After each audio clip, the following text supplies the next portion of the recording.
अस्सलाम वालेकुम दोस्तों, दिस इज़ डॉक्टर यामीन बोचा और आज हम बात करने जा रहे हैं कि शार्क टैंक इंडिया के जो भी एपिसोड्स आए हैं उनसे हमने क्या सीखा। लेकिन इससे पहले अगर आपने हमारे यूट्यूब चैनल को सब्सक्राइब नहीं किया तो जल्दी से इस यूट्यूब चैनल को सब्सक्राइब कर लें, इस वीडियो को लाइक करें, बेल आइकन को क्लिक करें और ज़्यादा से ज़्यादा लोगों में शेयर करें।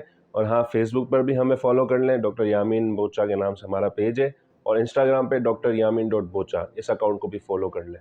तो हम हेल्थ के रिगार्डिंग, करंट इश्यूज़ के रिगार्डिंग, मोटिवेशनल वीडियोस और बहुत सारी वीडियोस इन चैनल्स पर अपलोड करते हैं। हमारे कुछ दोस्त अब तक फंसे हुए हैं फिज़ा और शिज़ा के मसले में कि शिज़ा की जगह फ़िज़ा चली गई, फ़िज़ा की जगह शिज़ा आ गई। तो इस मसले से बाहर निकलें और बहुत सारी चीज़ें हैं जो हमने आगे करनी है, जिनमें हम काम कर सकते हैं। आज की मेरी वीडियो बनाने का मकसद ये है कि शार्क टैंक इंडिया में जो पिचेज़ आई थी 198 पिचेज़, उन पिचेज़ में से हम क्या सीख सकते हैं और क्या बेहतर अपना बिजनेस भी कर सकते हैं, अपने बिजनेस को स्केलेबल किस तरह किया जाता है, कौन सी वो टर्म्स हैं जिनको हमें समझने की ज़रूरत है और कौन सी मार्केट है जिसमें हम कामयाब हो सकते हैं। ठीक है, तो बहुत सारी पिचेस थी उसमें और उनमें कितनी ऐसी पिचेस थी जो पाकिस्तान में जिनका नामो निशान भी नहीं है। ठीक है, जैसे एक आई थी मोमोज़ वाली कि वो मोमो बनाती थी, मोमो मामी। तो जो मोमोज़ हैं वो आप पाकिस्तान में लॉन्च कर सकते हैं। बहुत सारे मोमोज़ के आप रेस्टोरेंट्स खोल सकते हैं। उसके साथ जो बनाना चिप्स थे, केले के चिप्स जो बनाता था बंदा, वो बनाना चिप्स आप बना के उसको स्केलेबल कर सकते हो यहाँ पर।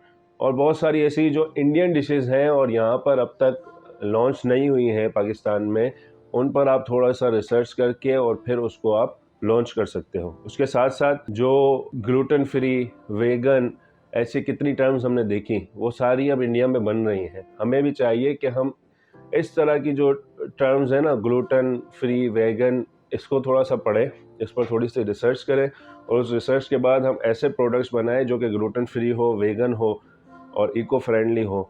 अभी भी हम क्या कर रहे हैं, हम अभी भी प्लास्टिक्स के ही सारे काम कर रहे हैं। प्लास्टिक्स के बैग बना रहे हैं, पीवीसी बैग्स बन रहे हैं, प्लास्टिक की जो शॉपिंग बैग्स हैं वो बन रहे हैं। जबकि अपोजिट में देखते हैं, अब हमारे नेबर कंट्री को देखते हैं, पड़ोसी मुल्क को देखते हैं, तो उसमें हम ये देख रहे हैं कि वो बैम्बू से चीज़ें बना रहे हैं, लकड़ी की चीज़ें बना रहे हैं। ठीक है, या फिर वो ऐसे पेपर्स बना रहे हैं या ऐसे बैग्स बना रहे हैं जो कि इको फ्रेंडली हो और प्लास्टिक वाले ना हो। तो ये भी एक बिजनेस है जिस पर आप काम कर सकते हैं कि आप ऐसा प्रोडक्ट लें जो इको फ्रेंडली हो और फिर आगे जाके आपने इसको स्केलेबल बनाना है। एक टाइम आएगा जब प्लास्टिक पूरी दुनिया से बैन होगा, तो पाकिस्तान से भी बैन होगा, तो तब आपकी फैक्ट्री बहुत अच्छी ग्रो कर सकती है। उसके साथ साथ एक और चीज़ जो समझने की ज़रूरत है कि इलेक्ट्रिक व्हीकल्स, ऐसी व्हीकल्स बनाने की ज़रूरत है, ऐसी बाइक्स बनाने की ज़रूरत है, ऐसी गाड़ियाँ बनाने की ज़रूरत है जो कि इलेक्ट्रिसिटी पर चलती हों, चार्ज होकर चलती हों, पेट्रोल पर ना चलती हों। तो इस पर ये मार्केट आगे आने वाली है और ये बहुत ही ज़्यादा स्केलेबल मार्केट है। अगर अभी से इस पर काम शुरू किया जाए, इंजीनियर्स आपस में मिलकर बैठें और वो इस आइडिया को थोड़ा सा पिच करें और फिर फंडिंग मिल जाती है, तो वो जो पिच करेंगे ना, उस पिच करने से लेकर और आपका ये प्रोजेक्ट कंप्लीट होने तक एक टाइम लगेगा। लेकिन जब यहाँ पर सारी इलेक्ट्रिक व्हीकल्स आएंगी और इलेक्ट्रिक व्हीकल्स का ही दौर आ जाएगा, तो उस इलेक्ट्रिक व्हीकल में आपकी अपनी बनी हुई इलेक्ट्रिक व्हीकल भी काम आएगी। उसके साथ साथ एक और चीज़ जो समझ आई वो ये आई कि शार्क टैंक इंडिया में ऐसी बहुत सारी पिचेस थी जो टेक्नोलॉजी बेस्ड थी, यानी मेटावर्स वाली भी एक एप्लीकेशन थी। ठीक है, उसके साथ साथ जो है वो बहुत सारी एप्लीकेशंस थी जो कि प्रॉब्लम सॉल्विंग थी या काम कर रही थी ऐसी, या बहुत अच्छे से काम कर रही थी।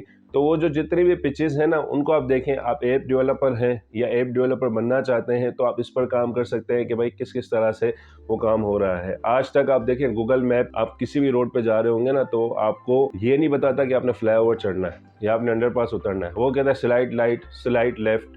तो ये स्लाइड राइट और स्लाइड लेफ्ट से बेहतर आप वर्जन ला सकते हो। आप ऐसे मैप्स बना लो, आप ऐसी चीज़ें बना लो, हमारे कराची की या पाकिस्तान की किसी भी एरिया की, आप इस तरह के भाई यहाँ पर फ्लाईओवर है, यहाँ पर अंडरपास है, यहाँ पे रोड में कंस्ट्रक्शन चल रही है। वैसे कराची में तो सारे ही टूटा हुआ है तो बाकी जितने भी एरियाज़ हैं उनमें आप देखेंगे किस रोड में कंस्ट्रक्शन हो रही है, किस रोड में जो है ना फ्लाईओवर है, किस रोड पे यू टर्न है, किस रोड पे ट्रैफिक ज़्यादा होती है, किस पे कम होती है। इस चीज़ पर भी आप काम कर सकते हैं। गूगल मैप भी अब तक वहाँ नहीं पहुँचा है कि भाई वो फ्लाईओवर लेना है या अंडरपास जाना है। वो आपको ये कहेगा स्लाइड राइट ले लें, स्लाइड लेफ्ट ले लें। तो इस पर भी काम किया जा सकता है।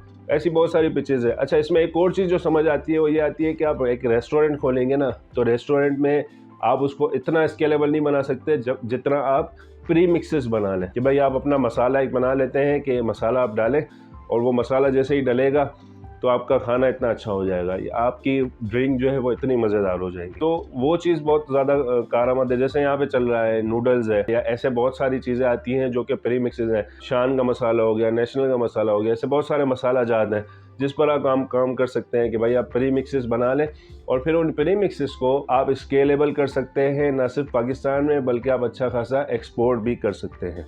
और हमारी आईटी एक्सपोर्ट की इंडस्ट्री ग्रो कर रही है और पिछले 6 मंथ्स में जो है वो हमने 26% ग्रोथ की है। तो जो 26% ग्रोथ है उसको अगर हम देखें तो हम इस चीज़ पर बहुत अच्छे से काम कर सकते हैं कि हम ऐसे ऐसे सॉफ्टवेयर्स बनाएं जो ना सिर्फ पाकिस्तान में चले बल्कि पूरी दुनिया में हम उसको एक्सपोर्ट कर सकें। ऐसी एप्लीकेशंस बनाएं जो कि स्केलेबल हों और वर्ल्ड वाइड उसको सराहा जाए। इससे आप शुरू करें। और एक और चीज़ जो सबसे मेन चीज़ है वो ये है कि आपने अपने साथ को फाउंडर्स जोड़ने हैं, चाहे वो इन्वेस्टमेंट की टर्म्स में आ रहे हैं, चाहे वो आपके टेक्नोलॉजी की टर्म्स में आ रहे हैं। जब आप टीम वर्क के तौर पर काम करेंगे तो आप बहुत अच्छा काम कर सकते हैं। तो ये कुछ चीज़ें थी जो हमने शार्क टैंक इंडिया से सीखने की ज़रूरत है और हम जो है वो इसका लबे लुबाब, इसका समअप इसी तरह करेंगे कि जो चीज़ें पाकिस्तान में अब तक नहीं हैं उसको हम किस तरह उसी आइडिया को लॉन्च करके पाकिस्तान में लॉन्च कर सकते हैं और हमारा बिजनेस स्केलेबल बना सकते हैं, हमारे स्टार्टअप को आगे की तरफ लेकर जा सकते हैं। अपना माइंडसेट चेंज कीजिए कि मुझे जॉब्स लेने वाला नहीं बल्कि जॉब्स देने वाला बनना है। तो जब आप जॉब्स देने वाला बनेंगे तो फिर तो बात ही खत्म होगी। तो कैसी लगी आपको आज की वीडियो हमें कमेंट्स करके ज़रूर बताएं। मिलते हैं अगली वीडियो में एक नए टॉपिक के साथ। तब तक के लिए अपना ख्याल रखिएगा। अस्सलामु अलैकुम।